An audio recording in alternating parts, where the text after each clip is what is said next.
है किस रे को जो सितारा बना रहा है। आती है मोहम्मद अरबी की तो कुरान कहता है वलक़द मन्नल्लाहु अलल मुमिनीना इज़ बअथ फ़ीहिम रसूला कि तहक़ीक़ अल्लाह ने मोमिनीन पर एहसान फरमाया है कि मोमिनीन में एक रसूल अल्लाह ने मबऊस फरमाया है।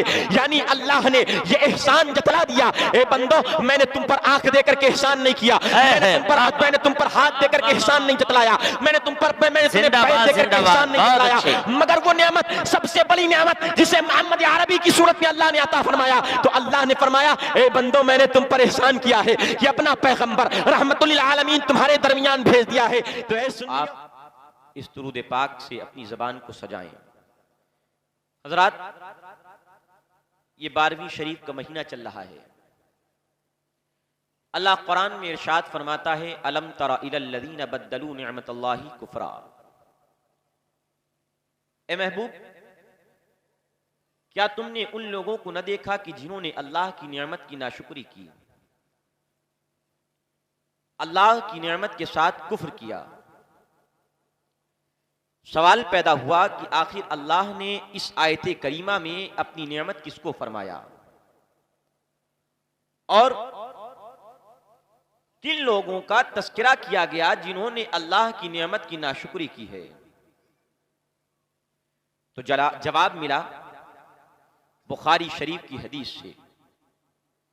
सैयदना अब्दुल्लाह बिन अब्बास जो मुफस्सिर कुरान मशहूर सैयदुल मुफस्सिरीन हैं, वो इरशाद फरमाते हैं हुम कुरैशुन व निअमतुल्लाहि मुहम्मदुन सल्लल्लाहु अलैहि वसल्लम। अल्लाह ने इस आयत करीमा में जो ये बात इरशाद फरमाई कि बंदों ने अल्लाह की नेमत की नाशुक्री की, उसकी नेमत के साथ कुफ्र किया, तो इस आयत करीमा में जिन नाशुकरों का जिक्र किया गया वो कुरैश वालों का जिक्र किया गया कि जिनके दरमियान अल्लाह के पैगंबर को भेजा गया और वो जान गए, पहचान गए कि ये मोहम्मद सल्लल्लाहु अलैहि वसल्लम अल्लाह के पैगंबर हैं। उसके बावजूद आका करीम अलैहि सलाम का कलमा नहीं पढ़ा, मुस्तफ़ा पर ईमान नहीं लाए, आका करीम अलैहिस्सलातु तस्लीम के गीत उन्होंने नहीं गाए। तो अल्लाह ने फरमाया कि ये नाशुक्रे लोग हैं। और अल्लाह ने इस आयत करीमा में जिस नेमत की नाशुक्री का जिक्र किया तो सैयदुल मुफस्सिरीन सैयदना अब्दुल्लाह बिन अब्बास फरमाते हैं वो कोई और नहीं, उस नेमत से मुराद अल्लाह के हबीब मोहम्मद अरबी सल्लल्लाहु अलैहि वसल्लम है जिसे अल्लाह नेमत फरमा रहा है। सुभान अल्लाह, सुभान अल्लाह। अब मैं जरा जिक्र करूं, अल्लाह ने कुरान में इरशाद फरमाया व इन तउद्दू निअमतल्लाहि ला तुहसूहा। ए बनी आदम, अगर तुम खुदा की नेमतों का शुमार करना चाहो, अल्लाह की नेमत काउंट करना चाहो और सोचो कि अल्लाह की कितनी नेमतें हैं, तो तुम काउंट नहीं कर सकते हैं, तुम शुमार नहीं कर सकते, तुम ये अंदाजा नहीं लगा सकते कि खुदा की कितनी नेमतें हैं। अल्लाह ने एक दो नहीं करोड़ नेमतें इरशाद अता फरमाई बंदे को। अगर फकत आंख की नेमत इंसान की ले ली जाए तो यकीनन इंसान की आंख है तो इंसान के लिए दुनिया के नजारे हैं, इंसान की आंख है तो इंसान को दुनिया की रंगीनियां नजर आती हैं, इंसान की आंख है तो इंसान चल भी सकता है और किसी बंदे का माजूर भी, किसी बंदे का मोहताज भी नहीं बनता है। यानी एक आंख जैसी नेमत पर अगर तुम ये सोचो कि इसका शुक्र अदा करना चाहे खुदा का तो नहीं कर सकते। बंदो सुनो, अल्लाह ने आंख दिया मगर एहसान नहीं जतलाया, अल्लाह ने पैर दिया मगर एहसान नहीं जतलाया, अल्लाह ने हाथ दिया मगर एहसान नहीं जतलाया, अल्लाह ने चांद दी मगर एहसान नहीं जतलाया, अल्लाह ने ये वजूद दिया मगर एहसान नहीं जतलाया, अल्लाह ने आसमान का साइबान बनाया मगर एहसान नहीं जतलाया, परवरदिगार आलम ने जमीन का बिछौना अता फरमाया मगर एहसान नहीं जतलाया, परवरदिगार आलम ने ये सांस जैसी जो पल पल एक एक लम्हा के लिए इंसान के लिए कीमती है, अल्लाह ने ये सांसें चलती हुई अता फरमाई मगर अल्लाह ने एहसान नहीं जतलाया। अल्लाह ने करोड़ों नेमतें अता फरमाई मगर बंदों के लिए अल्लाह ने एहसान नहीं जतलाया।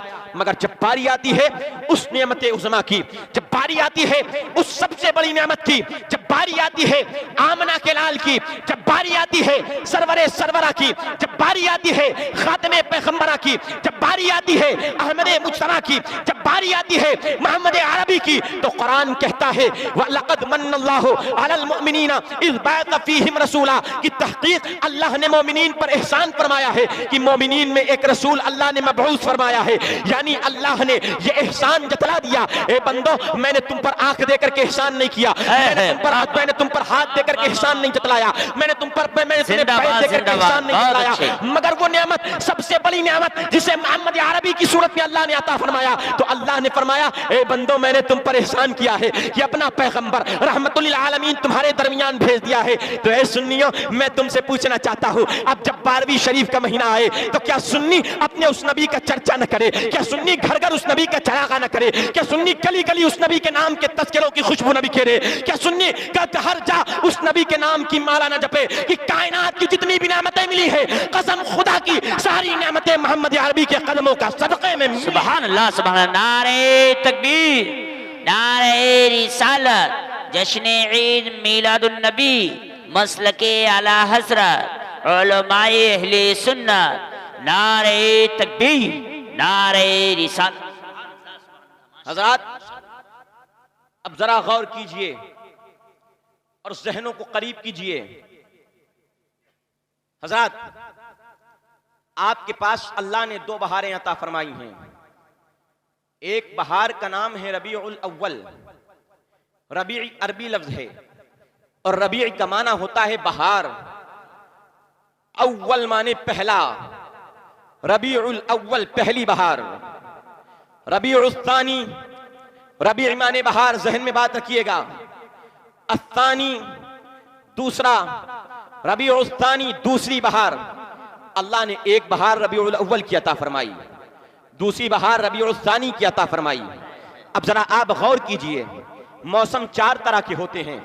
एक मौसम मौसम सरमा है, एक मौसम मौसम गर्मा है, एक मौसम मौसम बहार है, एक मौसम मौसम खरीफ पतझड़ है, मौसम रबी मौसम खरीफ मौसम सरमा मौसम गर्मा, यानी गर्मी सर्दी बहार पतझड़। ए सुन्नियों में तुमसे सवाल करना चाहता हूं, ये बताओ क्या जब साल में बहार आती है तो क्या किसी आपने देखा हो बहार आई हो और पेड़ों ने कह दिया हो इस साल हम बहार नहीं मनाएंगे, हमारा बहार से कोई रिश्ता नहीं है, हम बहार से कोई ताल्लुक नहीं रखते हैं, हमारा बहार से कोई नाता नहीं है, बहार आई है आने दो, आकर के जाने दो, बहार पेड़ों ने न मनाई हो? नहीं सुन्नी, ऐसा नहीं होता है।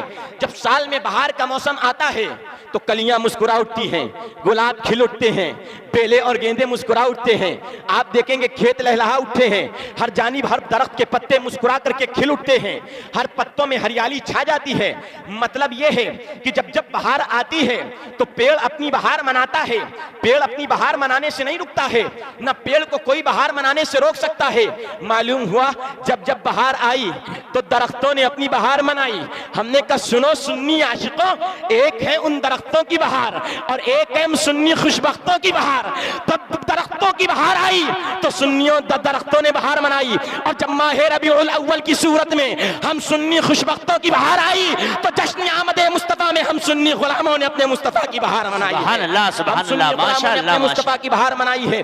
ए सुन्नी जवानों जरा और आगे चलो, अब आप जरा देखो बहार आती है, साल में एक बार आती है। आज सुन्नी से एतराज किया जाता है, ए सुन्नी आप सारा साल जश्न मिलाद क्यों मनाते हो, आप सारा साल मुस्तफा के जिक्र की महफिल क्यों सजाते हो, आप सारा साल नबी के इश्क की महफिलें क्यों सजाते हो। आज मिलादुन नबी की महफिल खतना हो तो मिलाद, शादी हो तो मिलाद, रज्जगा हो तो मिलाद, कोई प्रोग्राम हो तो मिलाद, कोई फंक्शन हो तो मिलाद। आखिर ये साल भर नबी की पैदाइश तो 12वीं शरीफ के महीने में हुई थी, साल भर मुस्तफा का मिलाद क्यों मनाते हो। ए सुन्नी जवानों, मैंने कहा सुनो, जब जब बहार आई है पेड़ों ने अपनी बहार मनाई है। हर साल पेड़ में पेड़ अपनी बहार साल में एक बार मनाते हैं, मगर सुन्नी जवानों, सुन्नी जवानों, सुन्नी जवानों, हमारी आमदे मुस्तफ़ा की बहार वो बहार नहीं है जो किसी मौसम की मोहताज हो। आका अलैहिस्सलाम की तशरीफ आउरी की बहार कोई ऐसी बहार नहीं है जो किसी एक साल के एक महीने की मोहताज हो। अरे मुस्तफ़ा की बहार तो वो बहार है जो आज से 1400 साल पहले अरब शरीफ के मक्का शहर में तुलू हुई थी। 1400 साल पहले हम सुन्नियों की बहार आमदे मुस्तफ़ा की सूरत में हुई थी। और ये बहार किसी मौसम की मोहताज नहीं है, किसी वक्त की मोहताज नहीं है, किसी महीने की मोहताज नहीं है।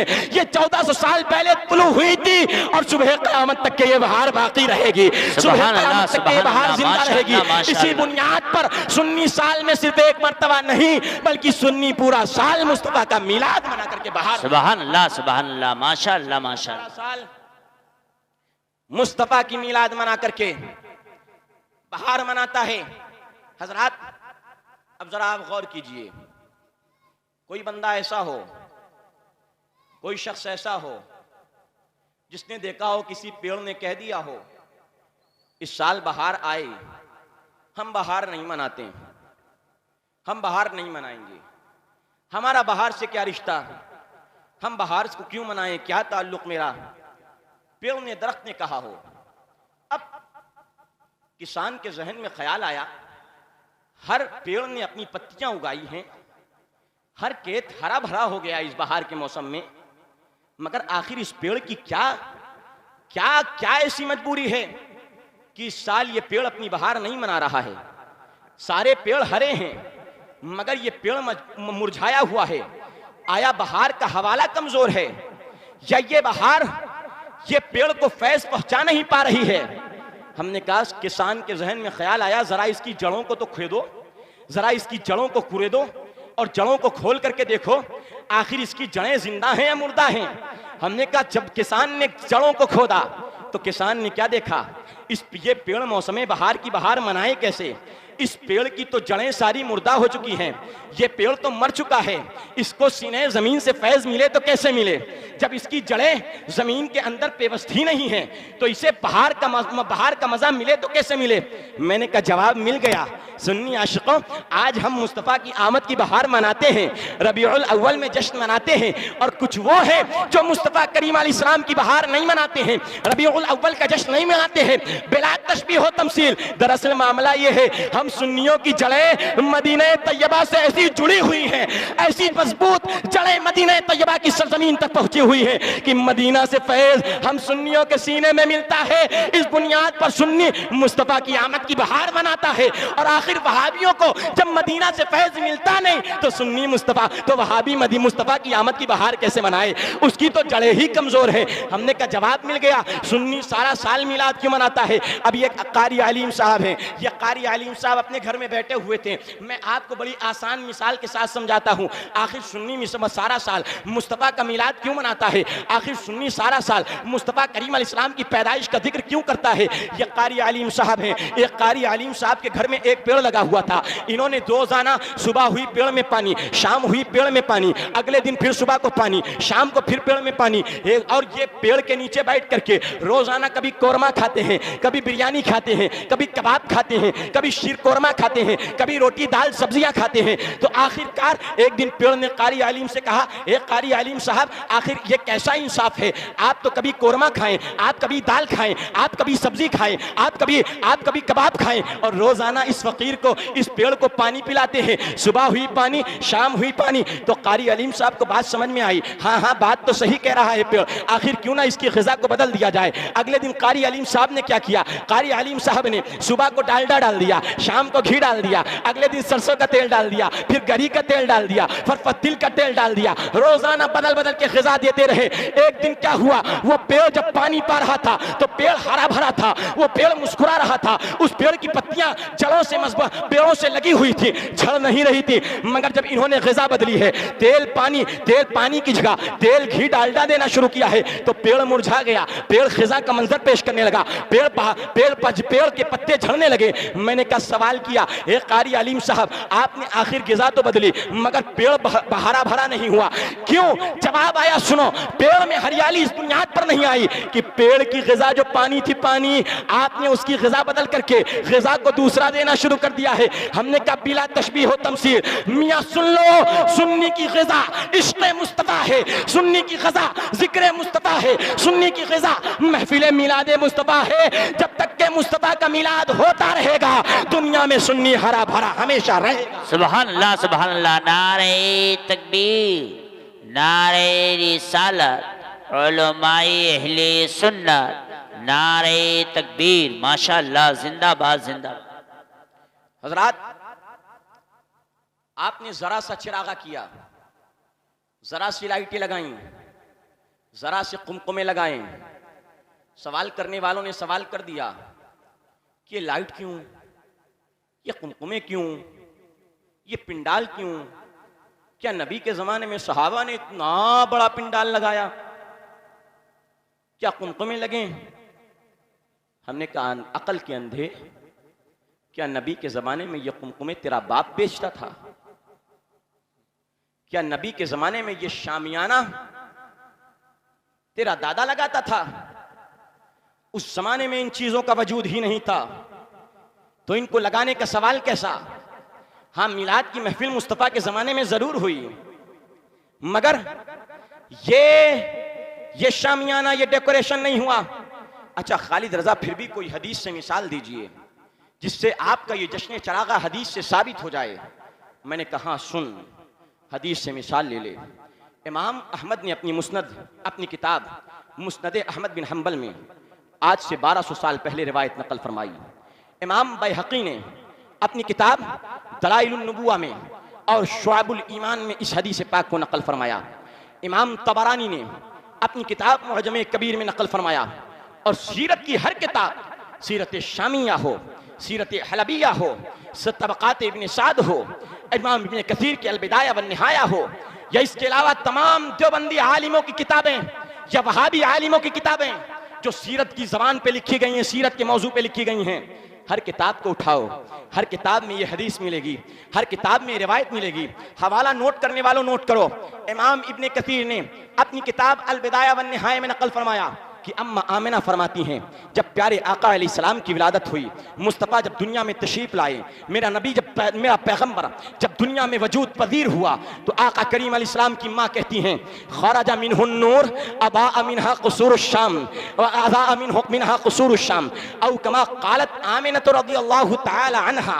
कहती हैं आमिना कि जब मेरा प्यारा बेटा लख्ते जिगर हज़रत मोहम्मद पैदा हुआ सल्लल्लाहु अलैहि वसल्लम, तो प्यारे आका अलैहिस्सलाम की आमद पर अल्लाह ने मुस्तफ़ा करीम अलैहिस्सलाम की जिस्म मुबारक से एक ऐसी रोशनी निकाली, एक ऐसी रोशनी का इंतज़ाम फरमाया, एक ऐसी रोशनी का इंतज़ाम फरमाया कि जिस रोशनी में हज़रत आमना फरमाती है, मैंने अपने बंद कमरे में बैठ करके मुल्क शाम के महल्लात को भी देखा है, मैंने बंद कमरे में बैठ करके मिस्र की गलियों को भी देखा है, मैंने बंद कमरे में बैठ करके कायद ताइफ व कैसर व किसरा के ईवानों को भी देखा है, मैंने मिस्र की गलियों में बैठ करके ताइफ के बाजारों को भी देखा है। मैंने कहा मियाँ, आज आप इस रानीपुर में कितना उजाला करेंगे, उजाला कर लीजिए, रोशनी कितनी करेंगे, रोशनी कर लीजिए, चिरागा पे चिरागा कर लीजिए, पूरी दुनिया की लाइटें ला करके आप इस रानीपुर में सजा दीजिए। मगर क्या आप यहाँ बैठ करके नानपारा को देख सकते हैं? नहीं देख सकते हैं। आप यहाँ बैठ करके बहराइच को देख सकते हैं? नहीं देख सकते हैं। क्यों नहीं देख सकते हैं?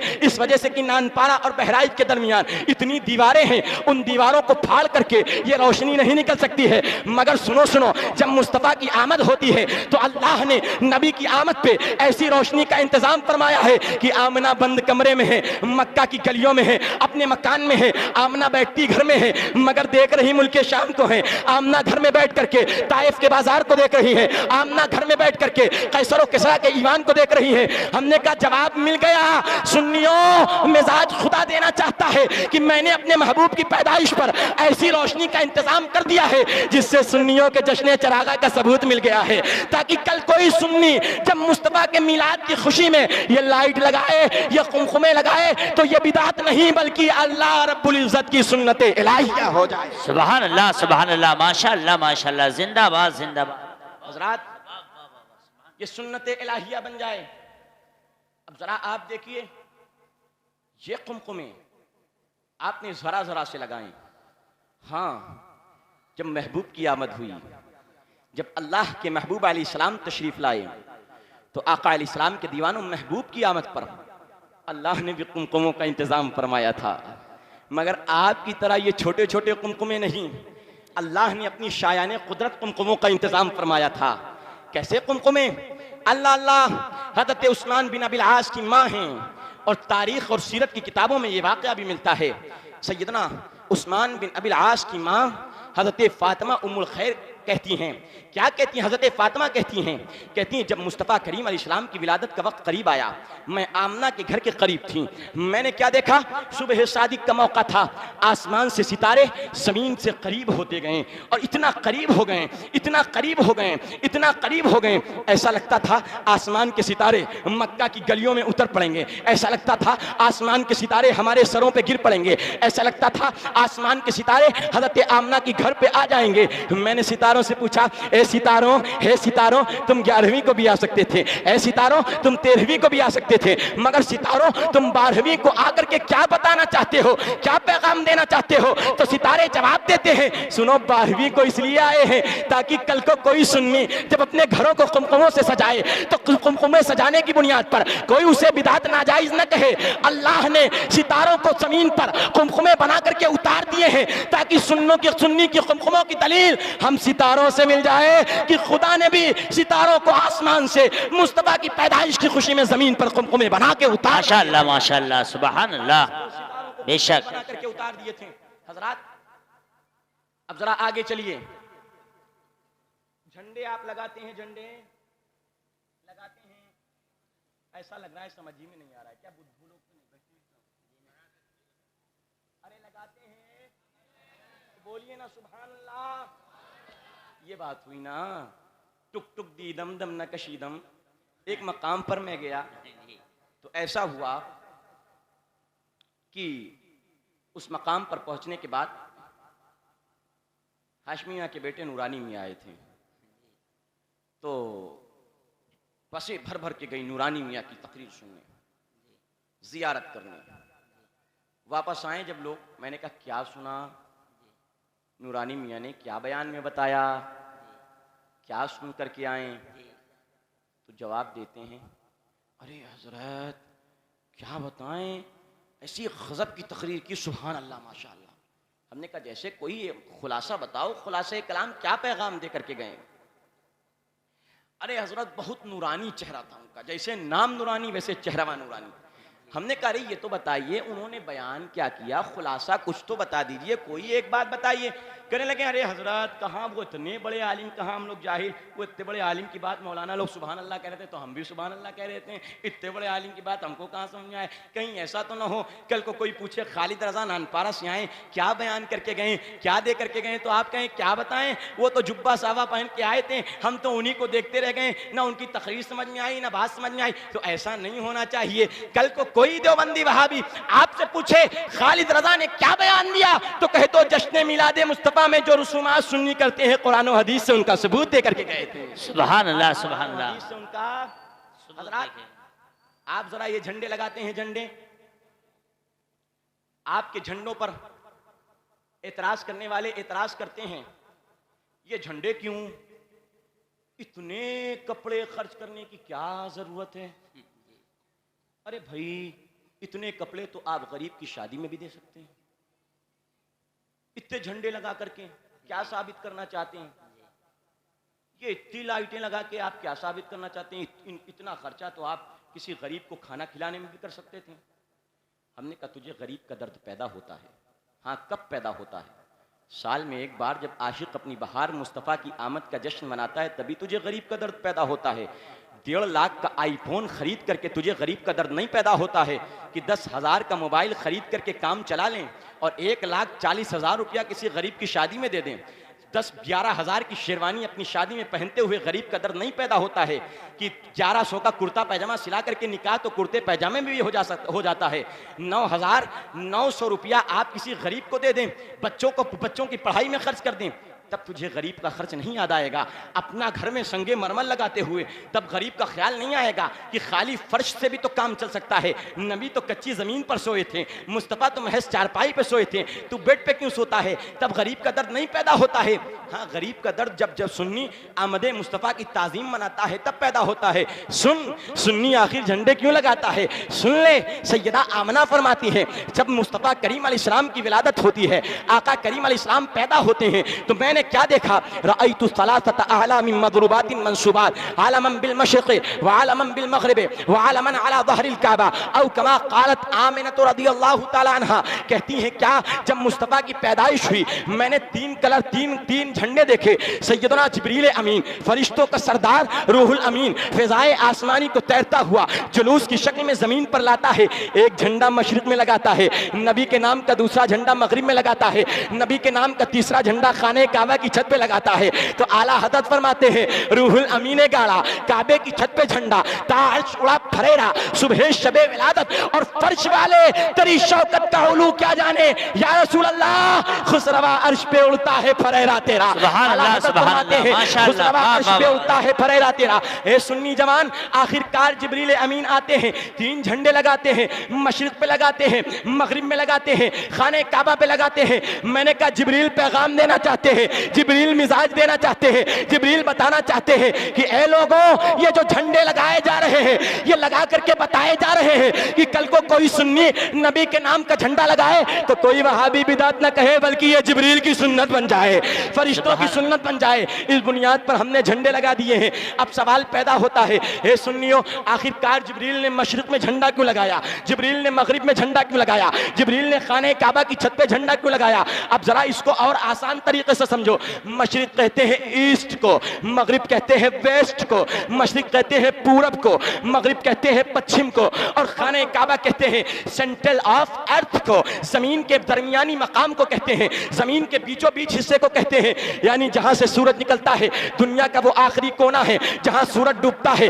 दुनिया का वो आखिरी कोना है, और जहां खाने काबा है दुनिया के बीच जमीन का हिस्सा है, वो दुनिया के बीच मकाम पे है। कुरान कहता है इन्ना अव्वला बैति वुदिअ लिन्नास बिबक्कत मुबारकन व हुदल लिन्नास, कि अल्लाह ने जमीन पर सबसे पहले जिस घर को कायम फरमाया है वो खाने काबा को कायम फरमाया है। खाने काबा को अल्लाह ने जमीन पर सबसे पहले कायम फरमाया है, जमीन पर सबसे पहले खाने काबा बना। जमीन के दूसरे शहर जो बने, खाने काबा को अल्लाह ने जमीन के बीचों बीच में रखा, यानी दुनिया के बीचों बीच में रखा, और वहां से जमीन का विस्तार किया, जमीन का फैलाव किया। पूरी दुनिया की जो जमीन फैली है वो खाने काबा के मकाम से फैली है। पहले खाने काबा बना, फिर वहीं से जमीन फैलना शुरू हो गई। जिस तरह से आप ये समझ, जिस तरह आप यूं समझिए, जिस तरह बेलन पटरा पे आप रख करके आटे की लोई रखते हैं और फिर बेलन चला करके उसको फैलाते हैं, तो बीच मकाम पर वो लोई होती है, फिर वो जमीन का हिस्सा वो रोटी का हिस्सा फैलता चला जाता है। इसी तरह बिला तशबीह व तमसील अल्लाह ने जमीन के बीच ठीक में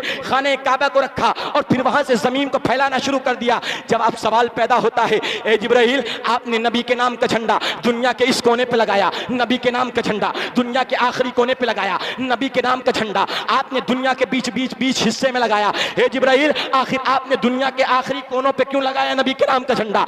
बीच दुनिया में नबी के नाम का झंडा क्यों लगाया? जवाब आता है, ए खालिद रज़ा, जरा झंडे का मिजाज समझ। झंडे का मिजाज क्या है? झंडा वहां तक होता है, हुकूमत जहां तक होती है। अगर झंडा हिंदुस्तान का है, हुकूमत हिंदुस्तान की है, झंडा पाकिस्तान का है तो हुकूमत पाकिस्तान की है। पाकिस्तान का झंडा आप हिंदुस्तान में लगाएंगे तो आप पर देशद्रोही का मुकदमा दर्ज कर दिया जाएगा, आपको जेल में भर दिया जाएगा। और अगर हिंदुस्तान का झंडा आप पाकिस्तान पे लगाएंगे तो यहां तो फकत जेल में डाला जाएगा।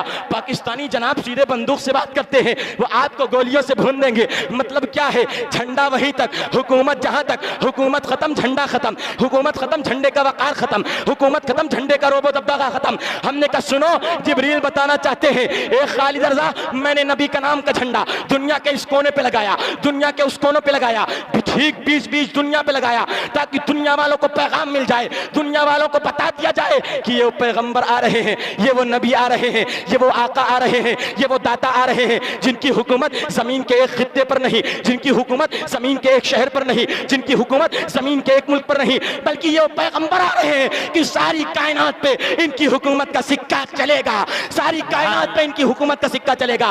अब आला हज़रत फरमाते हैं रूहुल अमीन ने गाड़ा काबे की छत पे झंडा तार छुड़ा फरेरा सुबह शबे विलादत। सुभान अल्लाह सुभान अल्लाह। नारे तकबीर, नारे रिसालत, जश्न ईद मिलादुन नबी, मसलके आला हजरत, उलमाए अहले सुन्नत, नारे तकबीर।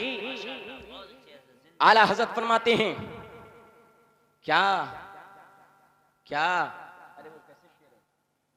आई नई हुकूमत, सिक्का नया चलेगा, सिक्का नया चलेगा, आई नई हुकूमत, सिक्का नया चलेगा। आलम में रंग बदला सुबह शबे विलादत, आलम में रंग बदला सुबह शबे विलादत। अब सवाल तो ये भी होता है आखिर जश्न विलाद मनाने से फायदा क्या है? हमने कहा फायदे की बात तो वो करें जो ताजराना जहन रखते हो। हम अपने नबी के साथ तिजारत नहीं करते, मुस्तफ़ा के जिक्र के साथ हम तिजारत का कोई सौदा नहीं करते, हम सौदेबाजी नहीं करते हैं। फायदा होना नबी का जिक्र करके ऐसा तो हो नहीं सकता कि नबी का जिक्र हो और फायदा ना हो, ऐसा तो नहीं हो सकता। अगर बिलफर्ज कोई फायदा ना भी होता तब भी सुन्नी अपने नबी के नाम का चर्चा यूं ही किया जाता, सुन्नी मुस्तफ़ा के नाम की मालाएं यूं ही जपे जाता, सुन्नी नबी का नाम यूं ही लिया जाता। हमने कहा सुनो ज़रा गौर करो, बुखारी की रवायत है, इमाम इब्ने हजर अस्क़लानी रहमतुल्लाह अलैह ने अपनी किताब फ़तहुल बारी शरह सहीह बुखारी में इसकी तफसील बयान फरमाई है, और इमाम अहमद बिन हम्बल ने इसको और विस्तार डिटेल के साथ बयान फरमा दिया है। हमने कहा क्या? सुनो, सैयदना अब्दुल्ला अब्बास बिन अब्दुल मुत्तलिब हैं, नबी के चचा हैं, अबू लहब भी नबी का चचा है, अबू लहब भी नबी का चचा है, और अब्बास बिन अब्दुल मुत्तलिब भी नबी के चचा हैं।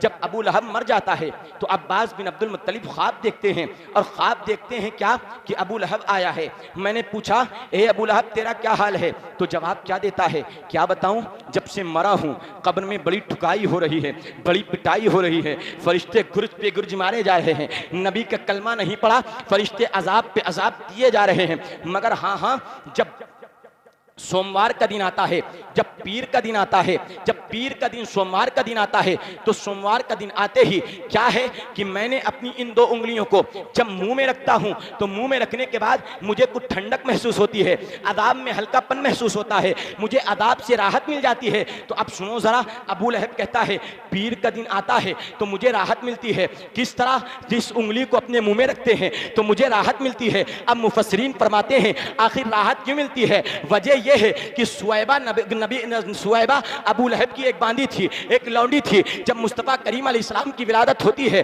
तो सुवैबा अबू लहब के पास आती है और सुवैबा कहती है ए अबू लहब, ए मेरे आका, आज तेरे मरहूम भाई अब्दुल्ला के घर में एक बहुत हसीन और जमील बच्चा पैदा हुआ है, चांद सी सूरत जैसा मोहनी सूरत वाला बच्चा पैदा हुआ है, आज वो प्यारा बच्चा आया है।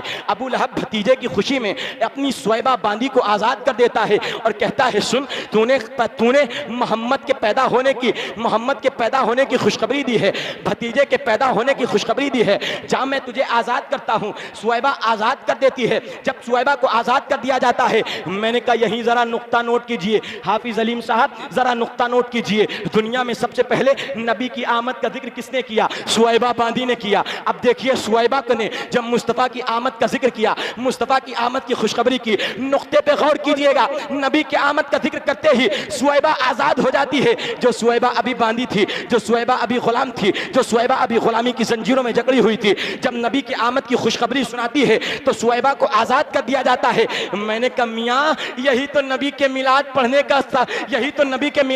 का फैज़ान है कि मुस्तफ़ा करीम अभी नन्ही सूरत में तशरीफ लाए हैं और औरतों को आज़ादी दे रहे हैं, गुलामों को गुलामी की जंजीरों से छुड़ा रहे हैं। यही तो फ़ायदा है। अब ज़रा आगे चलिए, मुस्तफ़ा करीम अलैहिस्सलाम के दीवानों, मेरे आका करीम सल्लल्लाहु अलैहि वसल्लम जब जब पैदा होते हैं तो सुवैबा को आज़ाद करने की खुशी में, अबू लहब को अदाब में पीर के दिन हल्कापन महसूस होता है। हमने कहा एक काफिर अगर भतीजा समझ करके मोहम्मद की पैदाइश की खुशी मना ले सल्लल्लाहु अलैहि वसल्लम, तो उसके अदाब में हल्कापन हो जाए, उसके अदाब में कमी कर दी जाए, तो जो सुन्नी अपने पैगंबर मोहम्मद अरबी सल्लल्लाहु अलैहि वसल्लम का मिलाद मनाए, उनके पैदा होने की खुशी मनाए, खातिमे पैगंबरा समझ करके, अब नबी आखिर ज़मा समझ करके, सरवरे सरवरा समझ करके, यतीमों का सहारा समझ करके, बेकसों का कस समझ करके, बेसहारों का सहारा समझ करके मुस्तफा करीम अलैहिस्सलाम का अगर जश्न विलादत मना ले, तो जब काफिर फैज़याब है तो सुन्नी मुसलमान क्यों नहीं फैज़याब होगा? सुभान अल्लाह, माशाअल्लाह माशाअल्लाह, जिंदाबाद जिंदाबाद। सुन्नी मुसलमान क्यों नहीं फैज़याब होगा? हजरात जरा आगे चलिए। हम तिजारत नहीं करते अपने पैगंबर अलैहिस्सलाम के साथ, नबी के जिक्र से तो बड़ा फायदा है। और मेरे आका जब दुनिया में तशरीफ लाए तो रिवायत के अल्फाज हैं, काना नबी सल्लल्लाहु अलैहि वसल्लम मग़सूलन मकहूलन मख्तूनन। मेरे प्यारे आका जब दुनिया में तशरीफ लाए तो आका अलैहिस्सलाम और बच्चों की तरह पैदा नहीं हुए कि और बच्चे दुनिया में आते हैं तो उनके बदन पे नापाकी और गंदगी लगी होती है, मगर मुस्तफ़ा जब दुनिया में तशरीफ लाए तो आका अलैहिस्सलाम के जिस्म अक़दस से कस्तूरी की खुशबू फूट रही थी। सुभान अल्लाह। मुस्तफ़ा के जिस्म मुबारक से कस्तूरी की खुशबू निकल रही थी। और आका अलैहिस्सलाम जब तशरीफ लाए तो ऐसा लग रहा था मुस्तफ़ा को नहलाया गया हो, मग़सूलन गुस्ल दिया गया हो, मकहूलन मेरे प्यारे आका अलैहिस्सलाम की आंखों में सुरमा लगा हुआ था। जब दुनिया में तशरीफ लाए मेरे आका अलैहिस्सलाम जब तशरीफ लाए तो मख्तूनन, आप खतना शुदा पैदा हुए, आपकी नाफ बरीदा पैदा हुए। ये जो बच्चों की नाभि होती है, नाभि, ये नाफ भी आपकी कटी हुई थी। आका करीम अलैहिस्सलाम जब तशरीफ लाए तो आपको रेशम के लिबास में लपेट दिया गया। आसमान वाले फरिश्ते आकर के मुस्तफ़ा करीम अलैहिस्सलाम की ज़ियारत करने लगे। और हज़रत आमना को कभी हज़रत हव्वा आकर के खुशखबरी दे रही हैं, कभी हज़रत सारा हज़रत हाजरा आकर के खुशखबरी दे रही हैं, कभी हज़रत मरियम आकर के खुशखबरी दे रही हैं, और कभी हज़रत मुस्तफ़ा करीम अलैहिस्सलाम के पास जब आका पैदा हुए तो जन्नत के दारोगा रिजवान सैयदना रिजवान आकर के खुशखबरी दे रहे हैं और फरमा रहे हैं, ए आमना तेरी गोद में कोई आम बच्चा पैदा नहीं हुआ है, ये वो बच्चा पैदा हुआ है जो बच्चा सारे पैगंबरों का सरदार है। इसका जिक्र 30 मील की दूरी से इसका दुश्मन सुनेगा तो इसका जिक्र सुनते ही इसके दुश्मन का कलेजा दहल जाएगा, ये वो पैगंबर आया है। और फिर आखिर में सैयदना रिजवान मालिक जन्नत फरमाते हैं या खलीफत अल्लाह, ए अल्लाह के खलीफा, हे अल्लाह के खलीफा, हे अल्लाह के खलीफा। ये जुमला जिक्र फरमाते हैं, यानी अल्लाह ने अपने महबूब अलैहिस्सलाम को जब दुनिया में भेजा तो दुनिया में किसी एक जमीन के खित्ते का खलीफा फकत नहीं बनाया, जिस तरह से हजरत आदम को भेजा तो जमीन का खलीफा बना करके भेजा, जिस तरह हजरत मूसा को भेजा तो जमीन में अपना नाइब बना करके भेजा, जिस तरह हजरत दाऊद को भेजा तो कुरान कहता है या दाऊद इन्ना जअलनाका खलीफतन फिल अर्द फहकुम बैनन नास बिल हक। या दाऊद हमने तुझे जमीन का खलीफा बनाया, ए आदम हमने तुझे जमीन का खलीफा बनाया, ए सुलेमान हमने तुझे जमीन का खलीफा बनाया, ए यहया हमने तुझे जमीन का खलीफा बनाया, ए इब्राहिम हमने तुझे जमीन का खलीफा बनाया, ए इस्माइल हमने तुझे जमीन का खलीफा बनाया, ए लूत हमने तुझे जमीन का खलीफा बनाया, ए सालेह हमने तुझे जमीन का खलीफा बनाया, ए हूद हमने तुझे जमीन का खलीफा बनाया, ए शुएब हमने तुझे जमीन का खलीफा बनाया, ए दानियाल हमने तुझे जमीन का खलीफा बनाया, ए यहया हमने तुझे जमीन का खलीफा बनाया, ए जकरिया हमने तुझे जमीन का खलीफा बनाया। और मेरे नबी की आमद से पहले हजरत ईसा से भी यही कहा गया, ए ईसा हमने तुझे जमीन का खलीफा बनाया। यानी 1,24,000 कमोबेश अंबिया से फरमाया गया हमने तुझे जमीन का खलीफा बनाया, हमने तुझे फकत जमीन का नायब बनाया है। मगर जब बारी आती है आमना के लाल की, जब बारी आती है सरवरे सरवरा की, जब बारी आती है अहमद मुस्तफा की, जब बारी आती है मोहम्मद मुस्तफा की, जब बारी आती है मेरे प्यारे मुर्तदा की, तो अल्लाह ये नहीं फरमाता है हमने तुझे मक्का में अपना खलीफा बनाया, हमने तुझे मदीना में अपना खलीफा बनाया, हमने तुझे अरब में अपना खलीफा बनाया, हमने तुझे आजम में अपना खलीफा बनाया, हमने तुझे यूरोप में अपना खलीफा बनाया, हमने तुझे बर्रे आज़म अफ्रीका में अपना खलीफा बनाया, हमने तुझे एशिया में अपना खलीफा बनाया। नहीं, अल्लाह ने मुतलकन इरशाद फरमाया या खलीफत अल्लाह, या खलीफत खलीफतल्लाह या खलीफतल्लाह, ऐ अल्लाह के मुतलक खलीफा। सैयदना मालिक जन्नत सैयदना रिजवान ये बताना चाहते हैं कि सारे नबियों की खिलाफत फकत जमीन वालों पर है, मगर प्यारे पैगंबर मोहम्मद अरबी की खिलाफत फकत जमीन वालों के लिए नहीं, हम आसमान के फरिश्तों के लिए भी मुस्तफा अल्लाह के खलीफा बनकर सुभान अल्लाह, माशाअल्लाह माशाअल्लाह, जिंदाबाद जिंदाबाद। जमीन के खलीफा बनकर के आए हैं। हजरात ये पैगंबर तशरीफ लाए हैं। अब जरा आप देखिए, मैं अर्ज क्या कर रहा था, अर्ज ये कर रहा था, मेरे पैगंबर तशरीफ लाए हैं तो मेरे प्यारे आका इस्लाम की नाफ कटी हुई है, मेरे आका इस्लाम खतना शुदा हैं, मेरा पैगंबर आंख में सुरमा लगा हुआ है। सवाल ये पैदा हुआ, और बच्चे पैदा होते हैं तो उन बच्चों में खतना नहीं होता है, और बच्चे पैदा होते हैं उनकी नाफ नहीं कटी होती है। मुस्तफ़ा जब आमद होती है, मुस्तफ़ा जब जज्बा अफरोज होते हैं तो आका की आमद पर नाफ भी कटी है, आका की आमद पर खतना भी शुदा है, मुस्तफ़ा की मुस्तफ़ा खतना शुदा है। बताया ये जा रहा है ये वो पैगंबर आ रहे हैं, ये ऐसा पैगंबर तशरीफ ला रहा है जो पैगंबर फकत दुनिया वालों की जरूरतें पूरी नहीं करेगा। ये वो पैगंबर है कि एक मकाम ऐसा आएगा कि जिब्रील भी अपनी जरूरत हाजत इस पैगंबर के सामने पेश करेगा।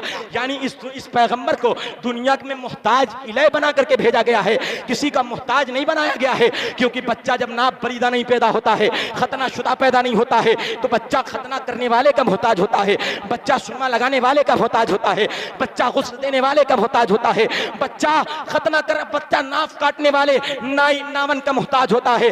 मगर मुस्तफ़ा तो दुनिया में मोहताज बन के नहीं आए, मोहताजों की मोहताजी दूर करने के लिए आए हैं। इस वजह से अल्लाह ने पहले ही से इनको खतना शुदा पैदा फरमाया है, नाप बरीदा पैदा फरमाया है, आंख में सुरमा लगा करके भेजा है, जिस्म को धुलाया भेजा है, ताकि दुनिया में मेरा महबूब जाते हुए किसी का मोहताज ना हो, सारी दुनिया मेरे महबूब मोहम्मद की मोहताज। सुभान अल्लाह, माशाअल्लाह माशाअल्लाह। नारे तकबीर, नारे रिसालत, उलमाए अहले सुन्नत। अब जरा अर्ज करता चलूं और आगे चलिए। पैगंबर इस्लाम सल्लल्लाहु अलैहि वसल्लम जब दुनिया में तशरीफ लाते हैं तो आका इस्लाम आए और जमीन पर तशरीफ लाए और फौरन सजदा रुख हो गए। यानी आप सल्लल्लाहु अलैहि वसल्लम सजदे सी हालत में तशरीफ ले गए। जब कान लगाया गया, सुना गया, तो आवाज क्या आ रही थी? रब्बे हबली उम्मती, रब्बे हबली उम्मती, रब्बे हबली उम्मती। अल्लाह मेरी उम्मत को मुझे सौंप दे, मुझे मेरी उम्मत को बख्श दे। अल्लाह मेरी उम्मत मुझे सौंप दे, मेरी उम्मत को बख्श दे। मेरे आका दुनिया में तशरीफ लाए, दुनिया में तशरीफ लाए और तशरीफ लाने के बाद मेरे प्यारे आका सल्लल्लाहु अलैहि वसल्लम अपनी ज़बान से फरमाते हैं, रब्बे हबली उम्मती, अल्लाह मेरी उम्मत मुझे सौंप दे, अल्लाह मेरी उम्मत मुझे सौंप दे, अल्लाह मेरी उम्मत मुझे सौंप दे। और मेरे आका जब तशरीफ़ लाए तो खाने काबा अपनी दीवारों को समेटता हुआ, इमाम शेख, मेरी आदत नहीं फ़कत किस्से कहानी सुनाऊँ, मेरी आदत है रिवायत के अल्फाज दिरायत के मुताबिक, दिरायत के अंदाज में ढालते हुए हदीस की किताबों से हवाला पेश करते हुए पेश करूँ। इमाम शेख अब्दुल हक मुहद्दिस देहलवी जो सीरत नबविया पे किताब लिखते हैं मदारिजुन नबुव्वा, 2 जिल्दों में, उसकी पहली जिल्द में इमाम शेख अब्दुल हक मुहद्दिस देहलवी वक्त विलादत के में ज़हूर होने वाले अजाइबात में पेश करते हैं कि जब मेरे प्यारे आका की विलादत हुई तो खाने काबा दाएं बाएं झूमा और अब्दुल मुत्तलिब के घर की तरफ झुक गया। आला हजरत फरमाते हैं, तेरी आमद थी कि बैतुल्लाह सजदे को झुका, तेरी आमद थी कि बैतुल्लाह मुजरे को झुका, तेरी हैबत थी कि हर बुत थरथरा के गिर गया है। या रसूल अल्लाह, आप तशरीफ लाए तो काबा की दीवारें भी झूम गईं। हाँ हाँ, ये कोई आम पैगंबर नहीं आ रहा है, ये कोई आम नबी नहीं आ रहा है, ये आने वाला एक खास है जिसके आने पे खाने काबा भी झूम रहा है और मोहम्मद अरबी की जानिब सरे नियाज खम कर रहा है, सरे नियाज अब्दुल मुत्तलिब के घर की जानिब खम कर रहा है। ये खाने काबा पैगाम देना चाहता है। ये वो पैगंबर आया है कि 360 बुतखाने काबा में रखे हैं, तो 360 बुतों से ये पैगंबर मुझ खाने काबा को पाक करेगा। इस बुनियाद पर खाने काबा झूम जाता है। और सैयदना शेख अब्दुल हक मुहद्दिस देहलवी यहाँ पर एक बड़ा अजीम नुक्ता बयान फरमाते हैं। फरमाते सुनो, जब मेरे आका आए तो न रात थी न दिन था, यानी रात पूरी नहीं थी ना ही दिन था, बल्कि रात के जाने का वक्त था, यानी सुबह सादिक का वक्त था। रात जा रही थी और दिन आ रहा था, रात जा रही थी दिन आ रहा था। आखिर वजह क्या थी? कहते सुनो, रात जाते जाते ये पैगाम देकर के जा रही थी कि मुस्तफ़ा करीम अलैहिस्सलाम के वुरूद मसूद का कुछ फैज़ हम रात को भी मिल जाए, और दिन आते आते भी मुस्तफ़ा के सुबह आरिश मुस्तफ़ा के रुखे वद्दुहा से जो अनवार व तजल्लियात के सितारे झड़ रहे हैं, उन सितारों की सौगात ये जब दिन जाते जाते ले ले। अब जरा सोचो, आप जरा सोचो, दिन जाते जाते मुस्तफ़ा के रुखे मुबारक की तजल्लियात ले रहा है, रात जाते जाते मुस्तफ़ा के रुखे ज़ेबा से अपने दामन को तर कर रहा है, अनवारों बरकात से भर रहा है। अब शेख अब्दुल हक मुहद्दिस देहलवी यहाँ नुक्ता बयान फरमाते हैं, सुनो, सारे औकात में, सारे वक्तों में अगर कोई सबसे अफजल वक्त है, यानी 24 घंटे में अगर कोई सबसे मुबारक वक्त है, सबसे कोई बेहतर वक्त है, सबसे कोई अफजल वक्त है, तो वो वक्त सुबह सादिक का है, यानी जिस वक्त फजर तुलू होती है वो वक्त सबसे अफजल वक्त है, सबसे मुबारक वक्त है। अब सैयदना शेख अब्दुल हक मुहद्दिस देहलवी फरमाते हैं आका को जुमा में पैदा नहीं किया गया, आखिर जुमा का दिन बड़ा फजीलत रखता था। आका को 10 मुहर्रम में पैदा नहीं किया गया, तो आखिर 10 मुहर्रम का दिन बड़ी फजीलतें रखता था।